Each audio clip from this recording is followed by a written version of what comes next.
It's time for a savings check-in. Hi, I'm Bo. We're trying to save money and pay off $68,000 worth of debt, find some kind of financial stability for myself, my partner Win, and his 3 kids. I'm all by my lonesome today. I know. Y'all love Win. Actually, it's actually really fun to do these videos with him. He is a great guy, and it's nice that we can have like conversations about money and kind of get excited about making progress together. But alas, as I said in the last video, I'm really behind in recording. This whole like having a life thing kind of gets in the way. Y'all, I don't get paid for this. Anyway, this is our savings check-in for the week. This is going to be quick, just saving a few categories. Debt check-ins are not going to be a thing for the foreseeable future because, y'all, life is changing. I'm really going to get into it next week when we do the whole, what did I call it? The financial plan, basically the financial plan for the next like life, I guess. I don't know. But Win and I are heavily considering getting a house because we found out that we actually qualify for a big enough loan right now to get one. So I don't know, y'all.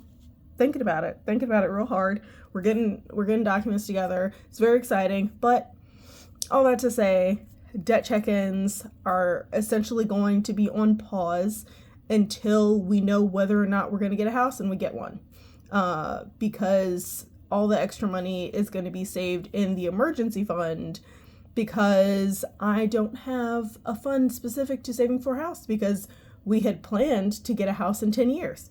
But no time like the present, I suppose. Also, our apartment's real ghetto, and I don't want to stay here.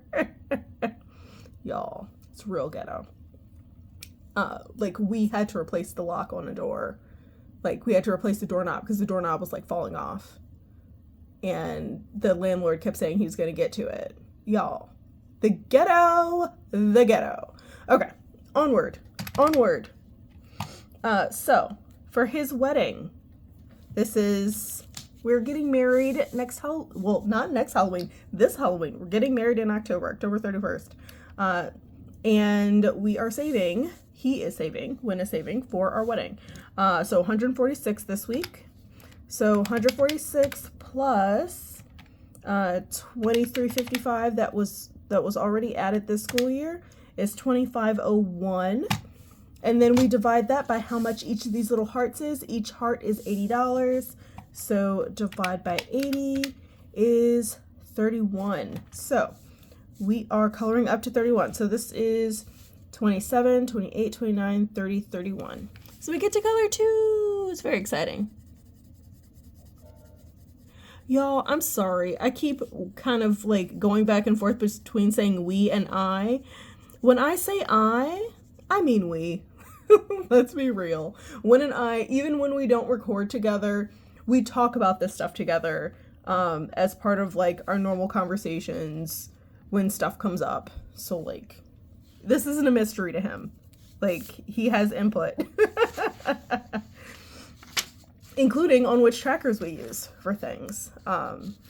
Most of our trackers, except for this next one, except for the deck of cards, these are from Debt Free Charts. Really love their charts. No, I'm not getting paid to push them. I just like seeing what percentage progress I'm making versus just how many times I've saved. I don't know. I like this better. But onward to Christmas. This is Christmas 2025 Little Deck of Cards Challenge.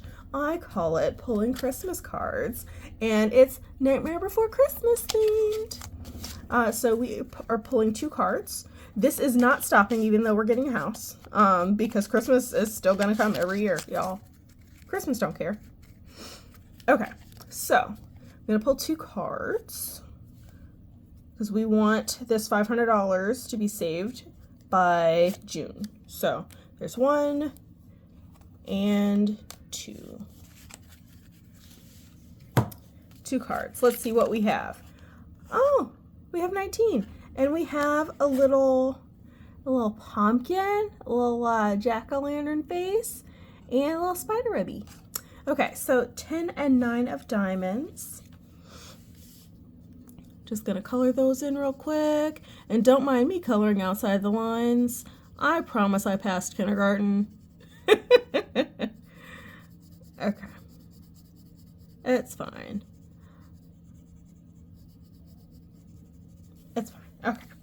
So 10 and 9 of diamonds. So that is saving 19 for Christmas, which means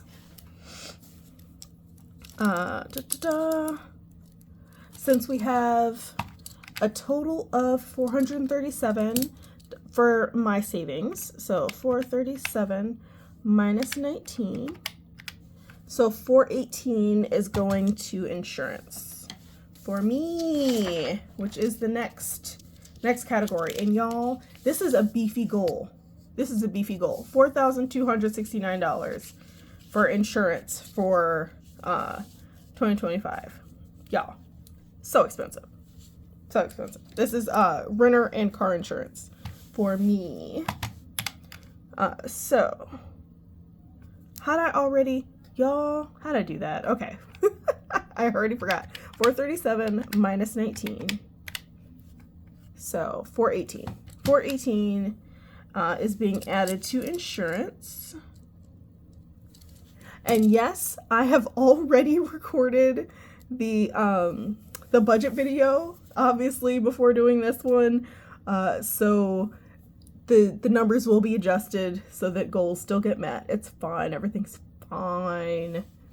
I just do things out of order because I feel like, not out of order, but I don't want to wait until the new budget starts, the new pay period starts before I budget. So I always record that first, and then when I have time, when I have time after that, which is sometimes the same day, sometimes day after, 2 days after, whatever, then I'll do the actual closeout. Because y'all, we have a life. This is not my life. Anyway, 418 plus 2584, which is already added so far this year, this school year. So we have 3,002. So this is a total of 3,002 that we have saved so far this school year. And then we divide that by how much each box is. So each box is $42.69. So divided by $42.69 is 70. Wait, what? Huh. Really? I'm gonna do that math again. Okay. 418 plus 2584 equals 3,002 divided by 42.69. Oh, it is. It's 70. Okay. Okay. I will not doubt myself. So we're going to go all the way to 70 here. This is actually really exciting because this essentially means we're at 70%, which is more than 2/3 of the way. And we still have, this is February, but we still have March, April, and May to save for insurance. So that's great. That's fantastic. And that is actually the end of the savings check-in. We're not doing very many categories. We're really trying to focus so that we can meet all our goals as soon as possible. Partially because, y'all, life changes. Life changes. And I don't know, I feel like this budget system that we've been using and kind of tweaking as we go has allowed us to really roll with the punches without going into more debt, which feels fantastic. I'm kind of terrified for the idea of having a house because that is an opening for more expenses as well. But I don't know. I feel like we should be pretty okay with this. Of course, getting a house means that the savings goals are going to change. That's part of why we want to do that financial plan video, because we want to decide on like how our categories will change once we have a house, and what that's going to look like as far as debt's concerned and saving for other things. This is, y'all, we are in flux. A lot of things are changing, but as long as we can pivot on purpose instead of like just hurry up in a flurry, get a bunch of debt, and we'll figure it out later. I really like being able to pivot with the money that we already have.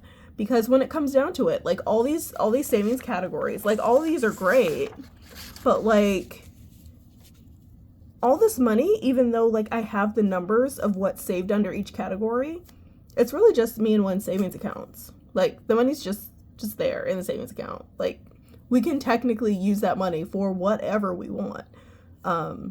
It helps us to know exactly what's going on and what we would be missing out on if we pivot. I find that extremely helpful. I hope you do too, because that's really what opportunity cost is. Like there's a lot of talk of opportunity cost in budgeting.